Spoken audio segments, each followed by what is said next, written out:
What is up, my ninjas? I'm Strydent, and I'm back with another video. Today we're taking a look at the SH Figuarts Masked Rider 3, or Sangou as he's called. This was a favorite of mine from the Kamen Rider, what was it called?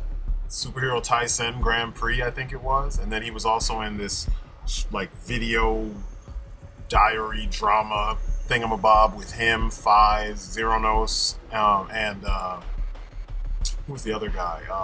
Mach and Drive.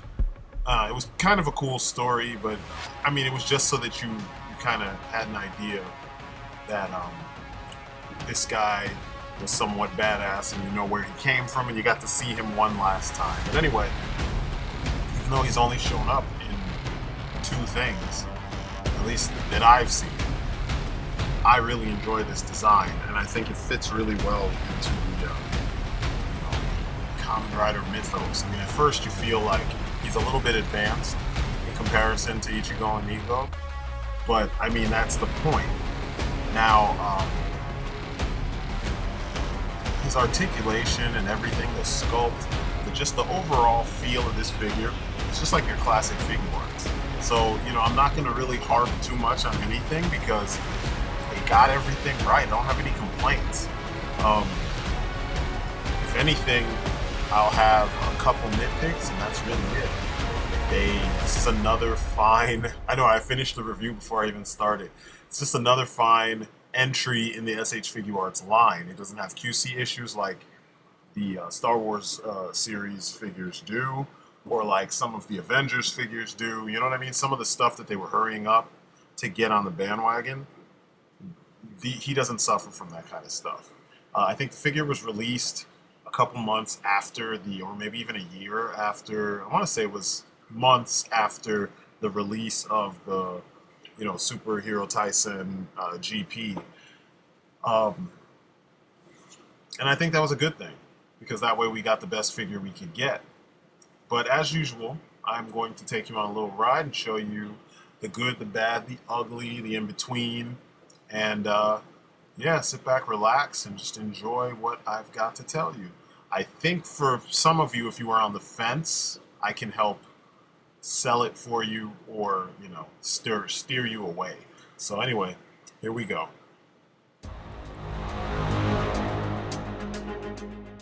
Sculpt. The sculpt is dead on. Everything you saw in the show, well, the movie and then the show, perfect. I almost don't even need to show you any more pictures because it's just, it's almost redundant. They did such a good job. Paint apps, crisp and clean. It's so good that it almost makes me want to go back to reviewing some of the bad stuff so I can get angry. You know?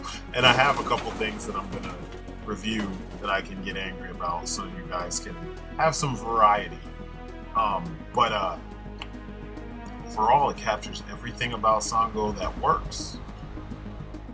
There's nothing missing. There's nothing that was in the show that is not on the figure. Every little detail. They even simplified certain things because his body's a little bit slimmer than in the show. Although there are times where from a distance, Sangou looks tall and slim, you know, in the film. But the figure captures all that. I don't know how they do it, but they did a really good job. I have nothing to add to what needs to be on this figure, what he needs to be able to do, how he needs to look. Just a really cool looking figure, and I'm completely happy with this sculpt, paint, everything.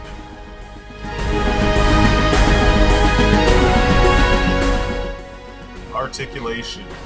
So, you already know SH Figuarts. The side-to-side motion is perfect. Usually they're looking up and the looking down is pretty good. Sometimes they look down further than they look up, and he's kind of like that. You've got the ball-jointed neck so they can tilt and all that good stuff. The shoulder pads do not impede the arm movement at all. The arm is on its own little butterfly hinge, so you don't have to worry about that. And then the shoulder is on a hinge that sits independent from the body. Got a bicep swivel, double jointed elbow. You've got a wrist hinge and swivel. and there's like a little peg, like a ball jointed peg that you put the hand on, so there's no issues there. The legs, or I'm sorry, torso. The torso, you can lean forward that much. You can lean back that much. Another cool feature about him, articulation-wise, and I'll get to it in a sec, is the chest piece kind of moves around.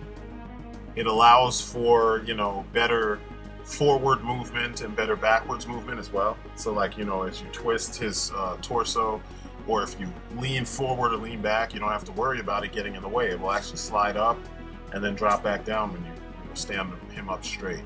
Legs move up forward that much. The standard pull down joint is there, and then you can kick up higher.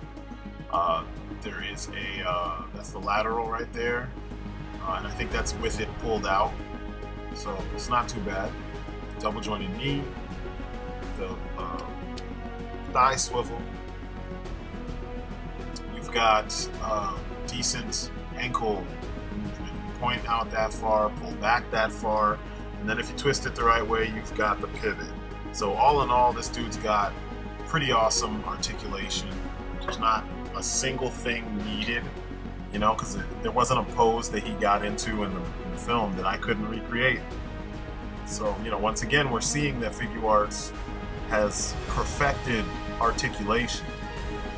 So I think anyone who picks this figure up, you'll be pretty happy at what you get. Beautiful figure.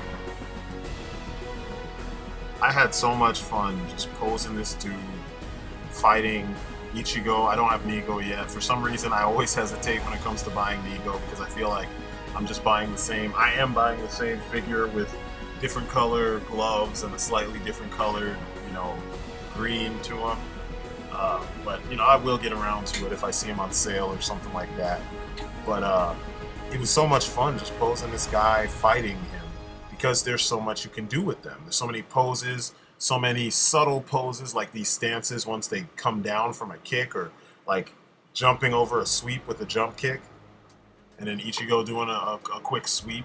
It's stuff you see in Kung Fu movies all the time, or martial arts films all the time. And typically, a lot of figures aren't posable enough for you to pull this off in a natural kind of way. And I really dig the fact that the articulation that these guys are afforded allows you to pull off those kinds of things. It makes for a lot of awesome kind of playtime, you know? And, you know, I don't get to play with my stuff as often as I would like to. So it's really cool to actually, you know, sit down and goof off and pose them and enjoy what I'm looking at, you know? Just recreate these fights in a way that makes sense to me, you know, that I guess makes more sense than what I saw in the film. But I really think they did the thing. They've been doing the thing with the articulation to the point where there's nothing to ask for them. So, you know, this is just all made of wind. Accessories. Homeboy comes with just a few accessories. He comes with the blast parts for the belt, 3 sets of hands, not counting the ones currently on his body, and then a rider kick effect part.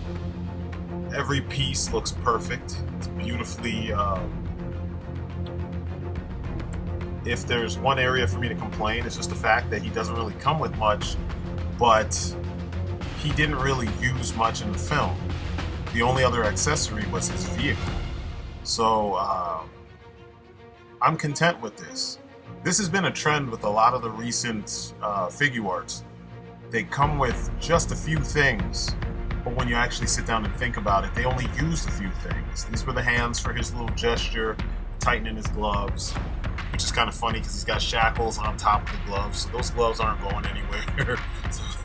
But they look awesome. Note the real chain on his hands. And then the rider kick part looks freaking awesome. Whenever I pose him, I have to look at him from multiple angles, and you know, I have to do it multiple times just because it's such a well done piece. It's very similar to the one that came with Ichigou. And I don't know if these two came out around the same time. I can't remember because I never buy my figures the day of release. I rarely do, I should say. I buy them when I'm ready to buy them. So it's possible that it came with Ichigou first. I had the Ichigou that came with the Cyclone, and I got this effect part, except Ichigo's doesn't break apart into 2 pieces. So it might be even more possible that this came first, and then you got the other, the effect piece for Sangou. Here are his other gesturing hands. I was calling them, when I first got them, I was goofing around and I was calling them the air quotes hands. But, I mean, they're well done. The paint didn't suffer. They look good. I know I'm being goofy with them, but they look really good. Then he has some open hands. They're kind of like martial arts hands. So you can pose in a cool pose. You can have them gesturing to come forward, move closer, come here. But they look good. They look good for whatever you got them doing. Chopping, it works for chopping too. Then you just have like an open gesturing hand. It's just pretty much, I think this actually might be one of the hands, the other of one of the hands used when I had him tightening his gloves. But they look good. They look really good. Really clean, really straightforward, all the details there. I like it. I like it a lot. I think people, picking up this figure will be happy that the figure's detailing is so well done. And then we have the blast parts for his belt. Sangou gains altitude for his rider kick by using this special belt. What's it called? A typhoon? Something like that? Typhoon or cyclone? I think it's typhoon because Nigou has a double typhoon. V3 is like a whole new situation. But anyway, you can see the details really nice. You end up with the 2 notches on the sides being longer so that it can support those blast parts without having them get in the way of his legs. It's a real simple solution that I wish more companies would pay attention to. I mean, we're starting to get that a little bit more these days, where the effect pieces actually work properly and they weren't just, an afterthought that was thrown into the package. But like I said, he comes with just a few things, and the few things he comes with work extremely well. So this is a figure that just has everything he needs to do everything we saw him do. And now for the bottom line. It's always my favorite part. This guy is one of those figures that I don't really have any complaints anywhere. There's no negatives. Some people said that the antennae were extremely fragile. I played with this guy, dropped him a couple times. I mean, not super hard, but, the antennae are pretty well made. I mean, granted, they're not soft plastic and they probably should have been. They're still not so fragile that you have to be really worried about them, I'm actually impressed about that. There's a lot of things on here that show that even though it's they're subtle design elements, a lot of thought was put into the engineering of the figure. And that's all I ask for when it comes to action figures. I mean, I ask this often. Just give me simplistic designs I'm sorry, I shouldn't say simplistic, but give me accurate designs with thoughtful engineering. And then we get better figures. You don't have to worry about things clanging and not moving where they should move. And, the lifespan, I guess, of your figures tends to be longer when the engineering was actually done thoughtfully. Because nothing is working against the figure, it's all working for the benefit of the whole. And that's what I'm looking for. I want the sculpt and the articulation to work together so that the figure, the experience of having this figure is awesome. And in this case, that's what you have. So there's not much for me to say. I could go on and on a little bit about, aesthetics. He does have a more futuristic aesthetic than, your classic riders. But just imagine what he'll look like next to the Neo Showa era riders that they're starting up with Kamen Rider 1 and Amazons. He looks good. He's a good looking figure. A well done figure. The freaking compound eyes are sick. The belt looks amazing. It just is a really well done figure. There's just no 2 ways about it. There's no need to complain. I just think everything was done right. I can't wait for Kamen Rider number 4. And I know they made the toy because I showed you him in one of my Wonderfest videos.